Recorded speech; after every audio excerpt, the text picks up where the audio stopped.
রাজনীতি করি ইবাদতের জন্য, যদি ইবাদত না হয় তাহলে রাজনীতি করতাম না। কথা একটাই, ইসলামী আন্দোলনের এই কথা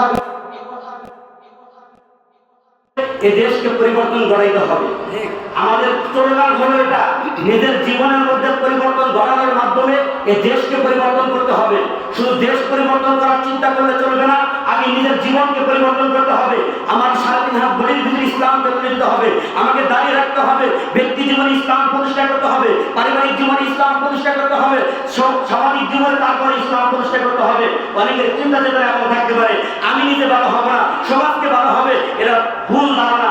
নবী করিম সাল্লাল্লাহু আলাইহি ওয়াসাল্লামের কাছে একবার এক সাহাবা চলে আসলেন, ডাক্তার বললেন, ইয়া রাসূলুল্লাহ, ইয়া হাবিবাল্লাহ, আমার ছেলেটাকে একটু নসিহত করেন, আমার ছেলেটা শুধু মিষ্টি খাইতে চায়, ও আমি তো গরিব মানুষ, ওকে এত মিষ্টি কিভাবে আমি ক্রয় করে খাওয়াবো? রাসূল সাল্লাল্লাহু আলাইহি ওয়াসাল্লাম বললেন, ঠিক আছে, এই সপ্তাহে তাকে আমি কিছু বলবো না, আগামী সপ্তাহে আসো। রাসূল সাল্লাল্লাহু আলাইহি ওয়াসাল্লাম আগামী সপ্তাহে আসতে বললেন। পরের জুমায় যখন ওই সাহাবা আবার হাজির হয়েছে, ছেলেটাকে ডাক দিয়ে বললেন, বাবা, তোমার বাবা গরিব মানুষ, তুমি মিষ্টি মাঝে মাঝে খাও, সবসময় খাও না।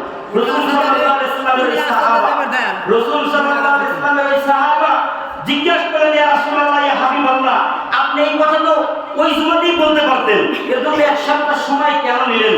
রাসূল সাল্লাল্লাহু আলাইহি ওয়াসাল্লাম বললেন, দেখো বাবা, আমি নিজে মিষ্টি পছন্দ করি, আমি যদি আপনার ছেলেকে নসিহত করতাম, বাবা মিষ্টি একটু কম কম খাও, আমার এই কথা ওই বাচ্চার মধ্যে তাসির হইতো না, শুনতো না। সুতরাং এক সপ্তাহ আমি মিষ্টি খাই নাই, তারপরে আপনার সন্তানকে আমি নসিহত করেছি, বাবা মিষ্টি কম কম খাও।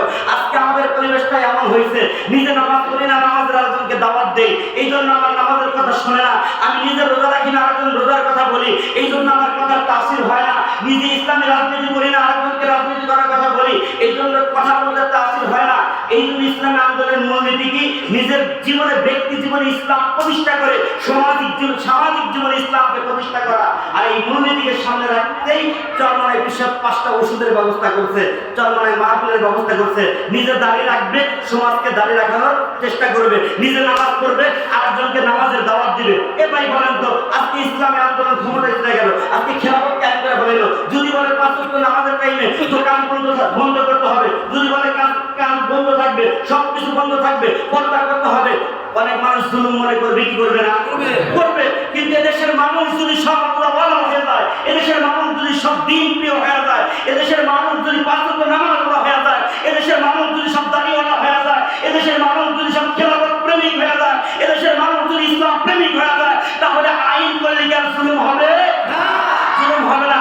ইসলামী আন্দোলন এইটা চায়, জোর করে কারো গায়ে চাপা দিতে চায় না, নিজের জীবন পরিবর্তনের মাধ্যমে এই দেশকে পরিবর্তনের চিন্তা করে। নিজে চুরি করবে না, অপরকে চুরি করার সুযোগ দিবে না, নিজে চুরি করবো, দেশকে সুস্থ করার চিন্তা করবো। এটা একদম প্রকারী কথা, এটা ভ্রান্ত কথা। এরা যারা বলে চলে চলে খেলাতো ভাই, আমরা দেখেছি বিগত সরকার 15 বছরের আগে, 17 বছরের আগে, আরো বিগত বিভিন্ন সরকার ক্ষমতা ছিল, তাদের আমলে 1 টাকা হোক 10 টাকা হোক চুরি করছে কি পারে নাই?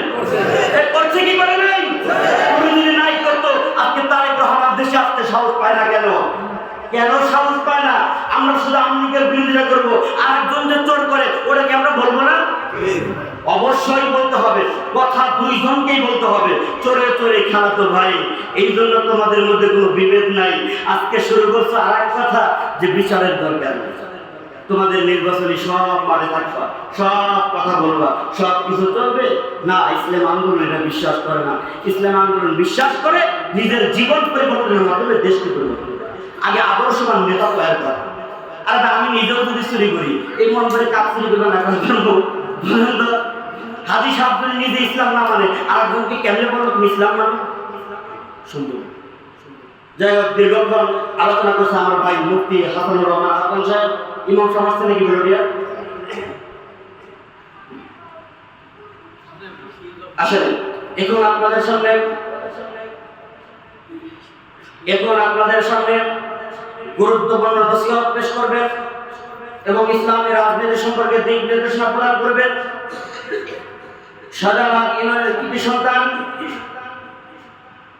হযরত মাওলানা মুহাম্মদ বেলাল হোসাইন সাহেব।